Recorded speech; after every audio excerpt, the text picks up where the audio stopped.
Brooke, those are contractions and they are progressing. You need to get to hospital right now. We called one hospital that's like 5 minutes away from us and they said, do not come here. The baby will not make it. We drive to Port-au-Prince, and as you guys know, Port-au-Prince really is not a great area. And I'm having a contraction and I'm holding onto the front of the car and these guys surround me. I'm absolutely heartbroken walking away from my husband in this time. He might not be getting oxygen to his brain, so he might have brain damage. Can you hear me? Love you too.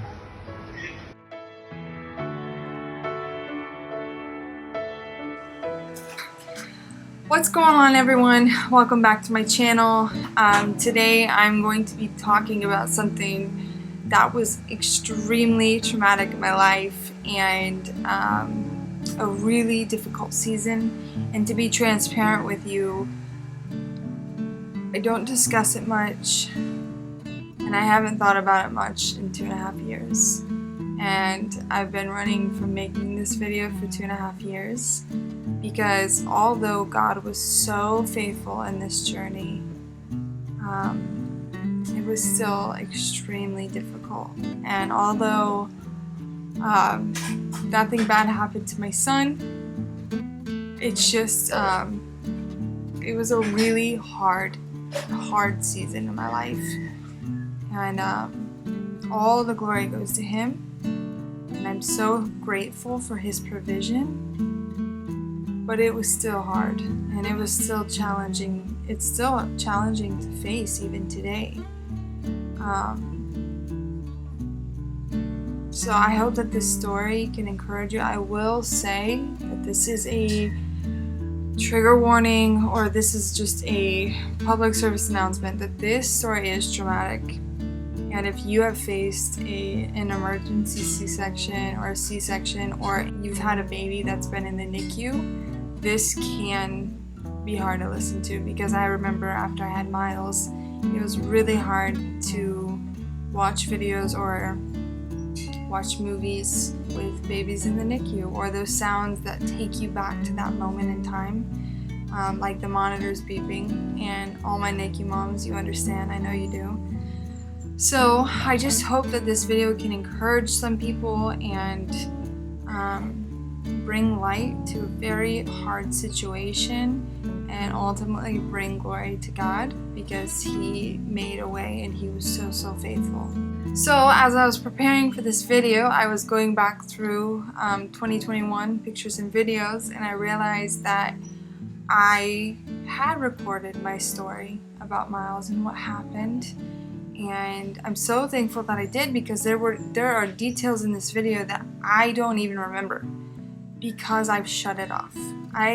Again, God was so faithful, and it was a beautiful situation. My son did not die, but I shut it off. And so even watching the very beginning of this video, I was like, wow, I forgot about those details. So I've made the decision to actually allow you guys to watch that video, and you guys are going to hear from baby Brooke, 2021 Brooke, and just her perspective on the situation, because I believe that video has more details than I could ever give in this moment. And I am going to be watching it for the first time in 2.5 years. I must have made that video, turned it off. I planned on sharing it, and then I don't think I ever could, because the situation was extremely traumatic. And my son was born at 32 weeks, and I had an emergency C-section. I had to leave my husband in Haiti. I had to fly out, and the doctors told me my son was brain dead. And it was really hard. So I think I filmed this video, and then just it all flew away. So I'm gonna be watching it, and I will react to any parts that I feel like I need to speak on. But I hope you guys enjoy this video and take something away from it. So I hope you enjoy it. Hello everybody. As you can tell by the title, I had the baby. I'm going to answer some questions. I'm going to share his story, And I'm going to just highlight some moments that were pretty radical. To answer a couple questions right now, yes, the baby is doing great. Yes, I'm doing great. Yes, we are in America. No, Watson is not here. But God has had his hand all over this situation, and because of him, our baby is alive today. Today marks a month that Miles West St. Jacques entered the world, and he was 32 weeks, and it was very scary and really intense. But our story does not start there.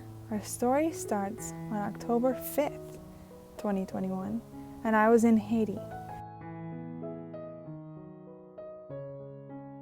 That day, I wasn't feeling too great. I was having some pain, but my pregnancy has been really rough, so I actually didn't think much of it.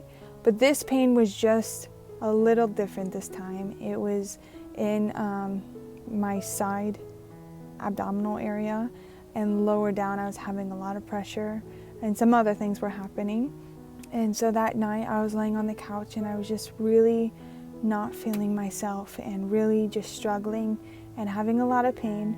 And so I was messaging my doula, and she told me, she said, "Brooke, those are contractions and they are progressing. You need to get to hospital right now." And so right away I felt so panicked and knew I had to get to another missionary's house across the street. Her name is Leanne, and she is such a warrior of Christ. And so I went across the street, and I felt so panicked. Note, this is the only time in this whole story that I had panic. I get up to her house. My friend Katie runs and goes and gets Watson because he was working late that night. And so I get up to her apartment, and she can just tell by my face that there is something really wrong. And so at this point, I was still not far enough along where the baby would make it. The chances were very slim, especially in Haiti. She gets to me and she's like, "Brooke, what's wrong?" And I was just like, I messaged my doula, and she, I am hysterical. And she stopped me and she started praying for peace. And in that moment, the Lord just laid his hand down like a dove, so peacefully and so beautifully. And peace just came over me. I was able to explain the situation to her, and in that moment, she automatically began praying and searching for a solution in this time. And she had me start timing my contractions. She's working on calling hospitals and seeing what we can do. We called one hospital that's like 5 minutes away from us, and they said, "Do not come here. The baby will not make it." And then she called the hospital where I was getting my OB care at, and they said, "Do not come to this hospital. She will not make it, or the baby will not make it." And so in that moment, we just knew we really needed a solution. So she started calling around, and there is this organization called Hero that is an ambulance company in Haiti, an ambulance organization, I guess you would call it. And they are absolutely incredible, providing medical services to people who are in desperate need and are in really life-threatening situations. They not only have ambulances, but they also life flight people out of Haiti. So she was able to get in contact with them, and in a matter of, I don't know, 10 minutes, we had made the decision that we were going to meet the ambulance, and they were going to take me to a hospital that they are aware of and that they believe would be the best solution for my situation. So we get in the car, and in that moment I was so calm. Like, that prayer that she prayed over me was so peaceful, and I just felt the Lord the remainder of the time. And so we all get in the car, and Watson's in the back seat with me, timing my contractions and holding me and loving on me. And it was so incredible to have that intimate moment with my husband. And especially because we had already decided months ago that I would deliver in the States. So I had a flight booked for 2 weeks past October 5th. I was supposed to fly out. And so I was not expecting for this to happen. And I was really happy that Watson was able to have that intimate moment with me and just see how incredible he is as a husband. So we drive to Port-au-Prince, and as you guys know, Port-au-Prince really is not a great area. And we get out of the car, and I'm having a contraction, and I'm holding onto the front of the car. And these guys surround me, not working with the ambulance company, just random men. And they're all talking around me.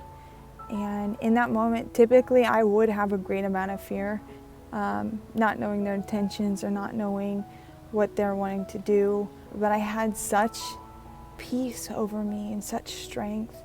And so I'm holding onto the front of the car, and they're like, wow, she's so sick, what's wrong with you, what's wrong with you? And I'm just not responding. And the Lord just told me, I got you. I'll add this real quick, that they kept saying, oh, she's so sick, what's wrong with you, what's wrong with you? And then one guy was like, okay, let's leave her alone, clearly she's sick. And it's funny looking back, because this area where we met the ambulance is now one of just, it's extremely awful. It's so bad. So it's just interesting watching this video back and knowing 2.5 years ago I was in that place and they were surrounding me, so it's crazy.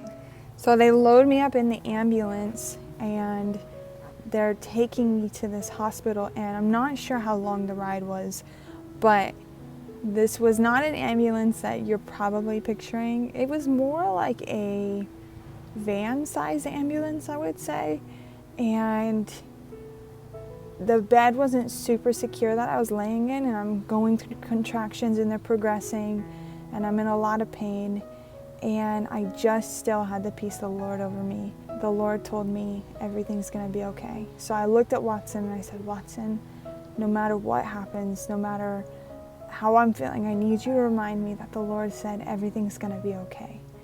So I'm having this moment with the Lord as I'm laying there, and we're going up this mountain, and the ambulance is like jolting around, and I'm holding my stomach, and it's not an ideal situation. I had this incredible moment with the Father where I'm laying in this bed, and it's just Him and I feel Him wrapped all around me and just loving on me and telling me, daughter, it's gonna be okay, it's gonna be okay, I've got you. By the time we got to the hospital, I was in such like a haze. If anybody's ever experienced this spiritual type of feeling where it's just so peaceful and so surreal. So I got out kind of in this haze, this daze. Everyone's like, are you okay? And I'm like, yeah, great, I'm doing great. Get into the hospital, and they automatically rush me to go get an ultrasound. They automatically rush me to go see if I'm dilating and time my contractions. I'm sitting there talking to them. They check me out, and sure enough, they told me I was in preterm labor. They were gonna give me medicine to stop the contractions. So we ended up spending the night in the hospital, and Watson and I had decided, by the advice and counsel of the medical professionals there, that I needed to fly to America, get checked out, and potentially have my baby early. That night was really incredible with my husband, and just getting to talk and plan as far as what it looks like, what we're about to walk into, and that was super intimate. The next day I fly out, I say goodbye to Watson, and I am absolutely heartbroken walking away from my husband in this time, and knowing that I'm going to go give birth. He will not be there, but both of us knew that this was best for the child, best for our son. So we made this decision. He was extremely selfless in all of this and such a great father. So we say our goodbyes, and I fly out October 6, 2021. And I get in Florida, and I'm still just exhausted. I'm in pain. I'm not feeling great, but I decided to spend the night in Florida because I knew that the journey to Ohio was just gonna be kind of rough, and I wasn't wanting to fly 2 flights in one day. So I spent the night with my friends in Florida, and I was actually planning on staying until the next day. And I woke up that morning, October 7th, the Lord said, you need to leave. And so I got up at 8 o'clock. I booked my ticket by 8:30, and by that afternoon I was on a plane headed to Ohio. And the Lord was very, very verbal with me that I needed to leave. What's so cool about that is I got on to Florida, and that next day or two, Florida pretty much shut down as far as flights. They were pretty hard to get because Southwest had canceled their flights. And so all the other airlines were trying to pick up where, they canceled their flights. It was really hard to get a flight in and out of Florida. So God's timing was so, so perfectly on that. That's just the beginning of an incredible story of how he moved. So October 7th, I land in Cincinnati and I meet my family for dinner. We go back to my parents' house and I'm still just feeling tired and having pain. But I called my OB and explained everything, and she thought I would be fine until the next week, which was not an ideal situation. So I went back to my parents' house and my sister was like, hey, let me feel the baby move. I love feeling babies move, and she's feeling my stomach. And Miles always kicked and moved at night, and so I was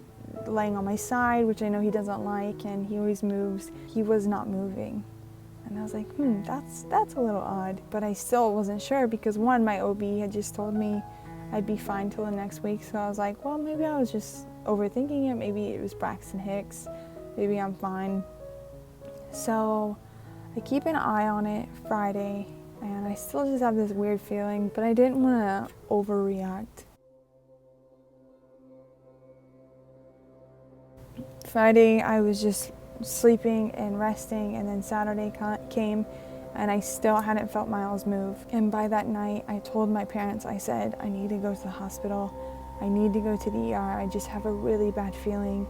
He has not moved, and I feel like this is what I need to do. And at this point, I wasn't even sure if he was still alive in me. I was honestly highly doubting it because he's such an active child at night. And so I thought maybe something had happened. I get to the hospital with my dad. They do an ultrasound, and sure enough, he has a heartbeat. And everything looks great. So the nurse was like, oh, wow, he has such a strong heartbeat. He's fine. You'll be going home really soon. We just need to see if his heart rate fluctuates and see what that looks like. But yeah, he has such a strong heart rate. And so I'm like, okay, that's awesome. I'm really excited. I'm talking to my dad. My dad and I were talking about how this is like a test run for when the real deal happens. And so, yeah, everything was really light.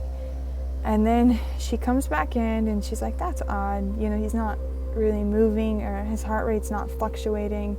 And so she came in and gave me juice and used a vibrator to vibrate my stomach and try to get him to move. And he wasn't moving. So finally a doctor came in and he's saying he's not an expert in this area, but he really thinks like it's not looking great. And by his tone, you could tell something was up.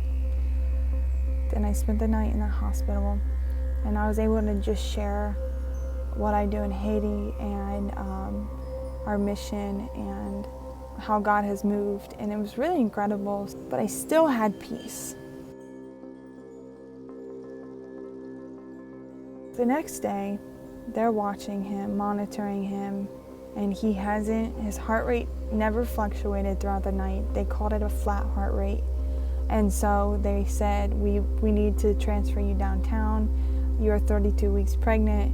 We deliver at 32, but that is our line that we draw. And so we're not really comfortable delivering at 32 weeks. So we believe you'd be in better care downtown.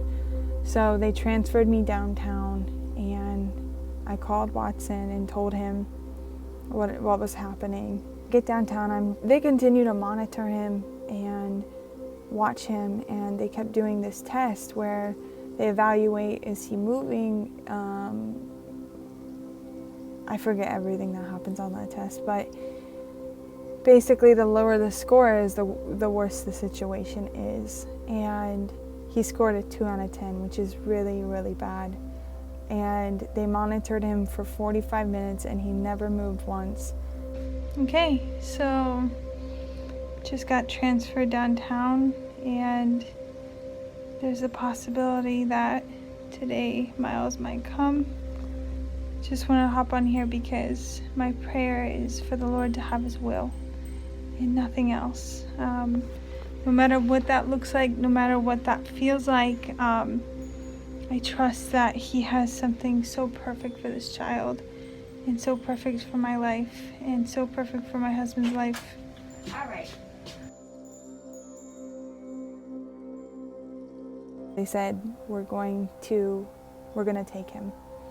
And so then in that moment, the doctors like automatically start going into the worst possible situations just to inform me what we're walking into. And they were really frank with me, and they said that due to him being so young, they don't know what complications he might have.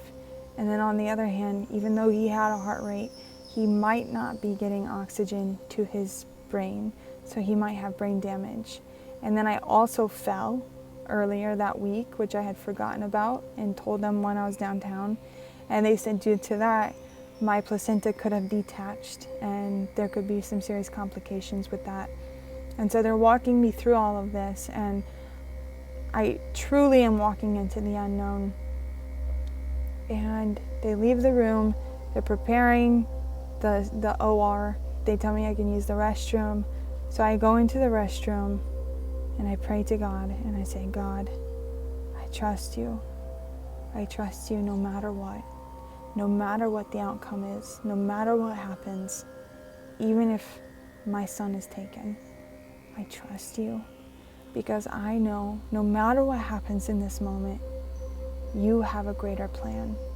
No matter what happens, you will be there for me. So have your will, Father. Have your will. And that was the hardest prayer I've ever prayed in my life, and I meant it. Whenever I called my friends and family, letting them know that we were indeed having a C-section, he was coming today, my cousin sent me this. And Miles was born October 10th, 2021, so 10/10. And John 10:10 says, the enemy comes to steal, kill, and destroy, but I come to give life and life abundantly. And I held on to that so much. And in that moment, I knew everything was going to be okay, because my God gives life. My God protects. My God gives strength. And no matter what happens, his will is better than I can ever imagine or I can ever plan. So I knew in that moment that John 10:10 would hold strong, and Miles was born on 10:10, and that everything was going to work out according to God's plan. They're ready to take me, and it was so quick. It was so quick. They wanted to get him out. It was an emergency C-section. My dad was my support person in the surgical room, and they allowed Watson to also be in there via FaceTime. There's so many fun memories that occurred in that OR, like me getting the epidural. I don't know what she's talking about. There were not fun memories in the OR. I know. There was no fun memories. Also, I just wanted to add in this, that my dad was my support person, and what's crazy about this whole situation, I was planning on having a natural birth in a hospital. That was my game plan. And I was looking forward to it and so excited. And in a moment, that vision, that plan that I had for myself was just ripped away. I mean, in that moment, all of a sudden, I went from planning a natural birth to I'm being rushed into an OR. They're telling me that my son might come out brain dead, and they don't even know if he's alive because he has a heart rate, but they don't know if he's okay. And all of those expectations, all of those desires to have this beautiful birth were just gone in a moment. And I really had to walk through that, and it was extremely difficult for me. But it was really intense, and they laid me on the table. I've never had surgery. I'm not going to get into all those details in this video. I would like to actually add in those details because a C-section is no joke. I don't know if An emergency C-section is different than a regular C-section, a planned one, or if my spinal tap did not take. But it was the most physically traumatic thing I've ever endured. It was so hard. They told me, they said, if you can feel anything, let us know. We're gonna put you out. We're gonna knock you out. And as they're cutting into me, and 100%, this is a trigger warning because it's hard to hear. But as they're cutting into me, I can't feel the pain, but I can feel the pressure. So I can feel the pressure of the knife. I can feel the pressure of their hands. At one point, I can feel the pressure of 6 hands inside of me. And they're in there, and one of the doctors would say, stretch. And all at once, all 6 of those hands would stretch me open. It was so hard. And in the video, I think you can see, I'm going to insert those videos, you can see my discomfort. It was not the beautiful experience that I've seen in other videos. I could feel it. I could feel the pressure. And he came out and they rushed him into a back room. And when they brought him in, I could barely focus on my baby because I'm in so much pain. And so they had to knock me out because I was doing so bad. But it was really intense. And I also didn't know what we were walking into as far as, is he gonna be okay?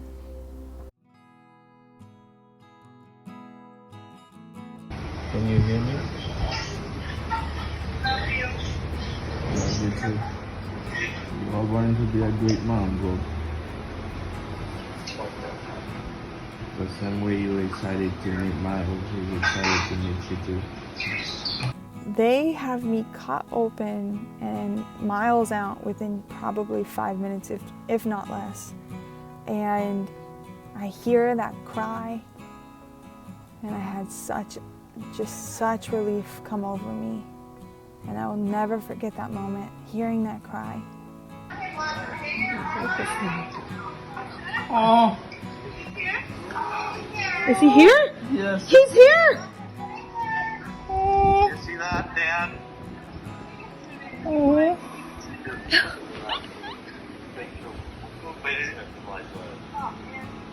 How about the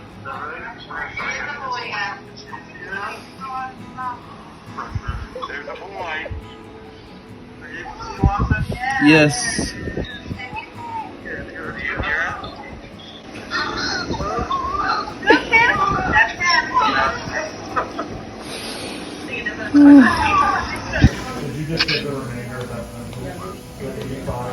Pretty amazing, isn't it, Watson?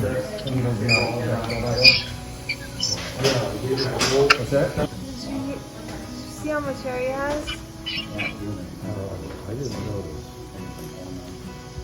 Did you notice, Watson, how much hair he had? He looks good. All right, let me get your reaction on here, all right? That's where you're going. Yes, sir. Thank you. And I'm videotaping Okay. him videotaping. Okay. Here. There he is. This is beautiful. Okay, we got Dad Congratulations. on here. Hold on, let me get turned around here. Okay. He's just like looking up right now and trying to see. Okay. Are you able to? We can go a little bit more Over closer. here? Okay. You want me to? Yeah, Okay, that'd be there. great. There you go, Oh. Dad. Do you want to cry a little bit for Dad? Can I do that? It's moving around. Hey.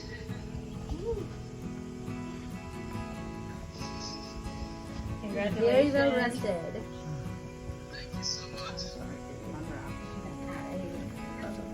So we can get some pictures, and I'm gonna take him over to Mom, and Okay. so Mom can see him a little bit more cleaned up, and we will take him to the NICU. Okay, Dad? Congratulations. I wish I could just hold this like this forever. I know. Okay. Do you guys want isolate or do you want to open pram with oxygen or? We don't need oxygen. Oh, okay. You just want a pram? Yeah, that should be good. Perfect. Is it okay if I stand right here? Should I go back or just follow you guys? Oh, you're fine here. Okay, thank you. Watson, we're just gonna hang out here with Miles. Okay, here we go, Watson. I'm gonna follow them. Gotta go. I didn't Bye. see you. All the other serologists are negative. I heard it was negative at all. Okay. Yeah, is she on the recovery already? Probably not. She should be here. Okay. Little man's doing well. Watson.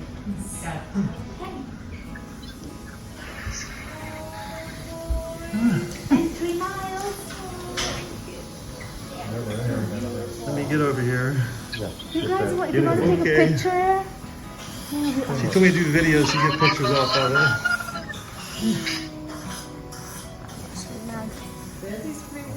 He's doing, he didn't have to do anything for him. Isn't that Gave him a amazing? little oxygen through the mask, that's it. Let's see, does he have hair? Oh yeah. Oh, There he is. Look at that. Daddy's lips. He's a very calm, rested baby.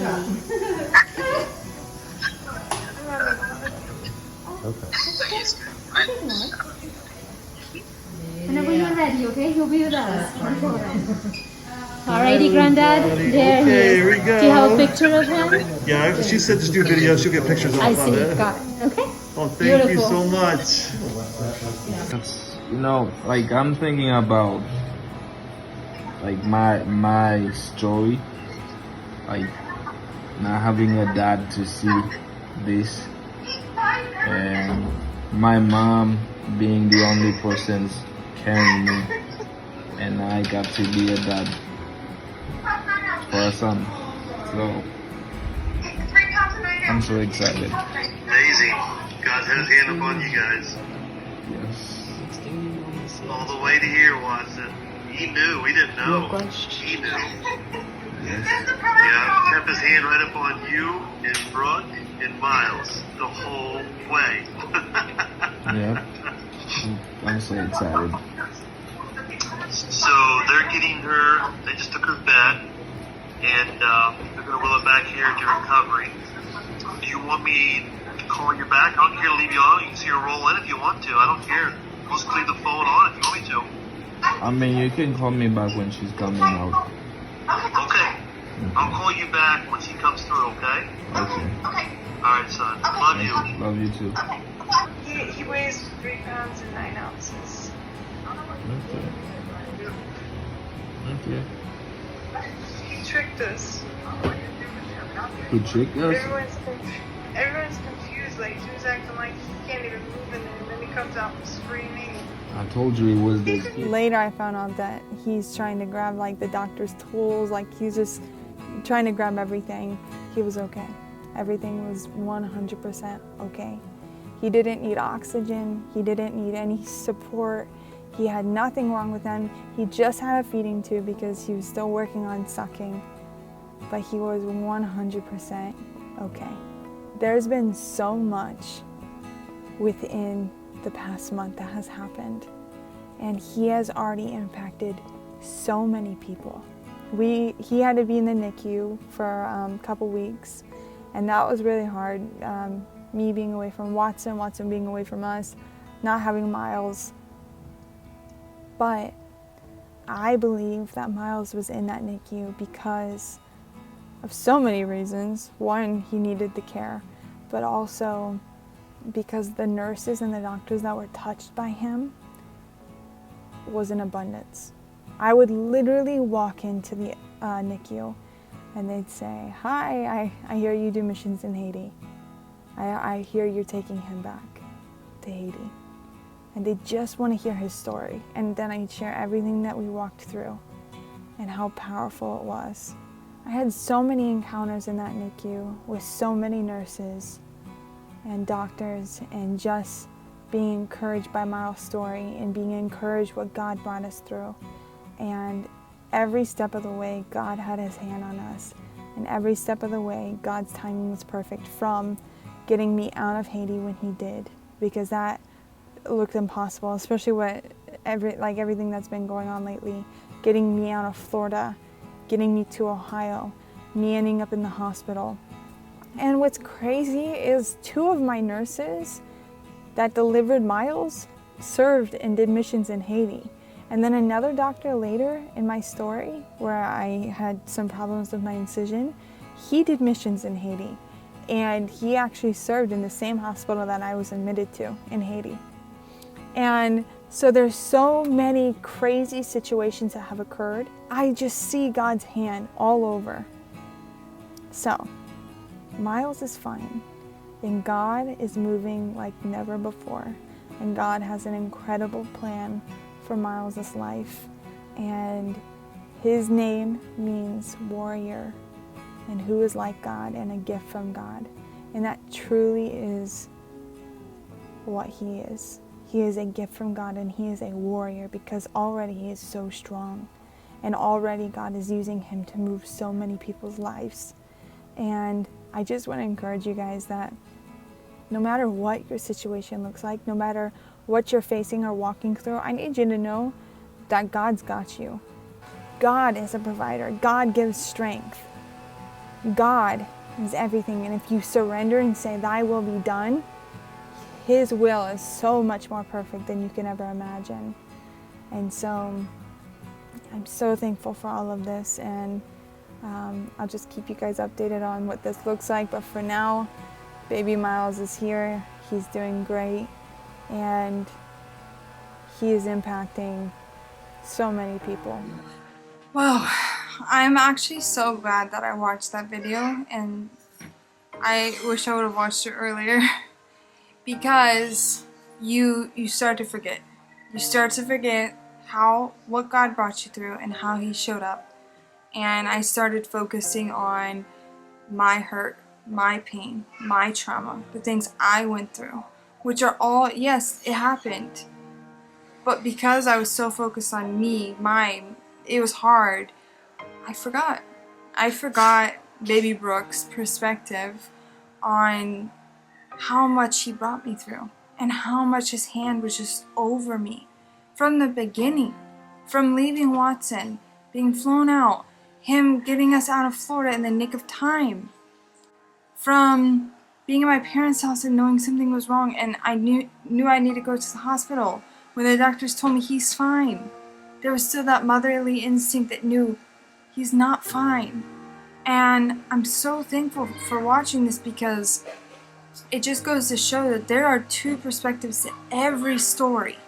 You can focus on the good and the bright moments and the things that, the positive outlook, or you can focus on the bad and the trauma and the things that did occur. They are valid. But I feel like for the past 2 years, I've been focusing on the trauma. I remember one time I was watching old videos. There was so much involved into the situation and the healing process. I couldn't look at my scar for weeks, because every time I looked at it, I envisioned people's hands inside of me. I couldn't look at old videos of my son in the NICU or me with him, because it took me back to that hardship of being separated from my husband and not knowing what was going to happen with my son. It took me back to those hard moments where it was just me and God, and I had to lean into him. I couldn't look back on videos of my son his first couple months because of how small he was. One time I was in my office looking back on old videos, and I had a full-on panic attack. And my husband had to come into the office and say, he pulled up a recent picture of Miles and said, "Look at him now. He's fine. He's okay." It was hard. It was so hard. But God, he made a way. But God, my son is alive today.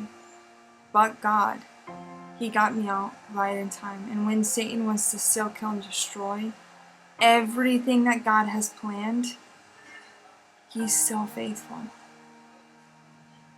He's still faithful. And I'm so thankful for this opportunity, because it's brought such closure. Honestly, my son's first birthday, it was like, I mourned. I remember, like, I was happy my son turned 1, but it was the first anniversary of that hard day. That really hard day. And I'm so thankful for this video. I'm so thankful I took this in the moment. The raw, the real moment. And that's how baby Brooke got through it. Looking back on the video, I always tell people, I don't know how I got through it. God got me through it. But perspective, that's how baby Brooke got through it. And so I hope this is encouraging to you guys. And I hope that, you know, this story, this hard story, even of a C-section, is eye-opening. Because they are no joke. When people plan them, I know there are different situations for every single birth. But I want people to realize they are no joke. So, I hope you enjoyed this video. I hope it brings strength to you, or encouragement, or a new perspective on God. And I can tell you right now, the enemy comes to steal, kill, and destroy. He wants to kill your family. He wants my son to die. He wants bad things to happen. And once you lean into God and His strength, He is faithful. I hope you guys enjoyed this video. Thank you so much for watching. And I'm excited for the next video as I dive into my time in the NICU and my postpartum healing. And then after that, I get into my second son's birth. And we call that my redemption birth because the story is complete opposite. Kind of. There was so hardships. But it was so beautiful. So don't forget to live a radical life, be blessed, and be a blessing to others. I'll see you guys later.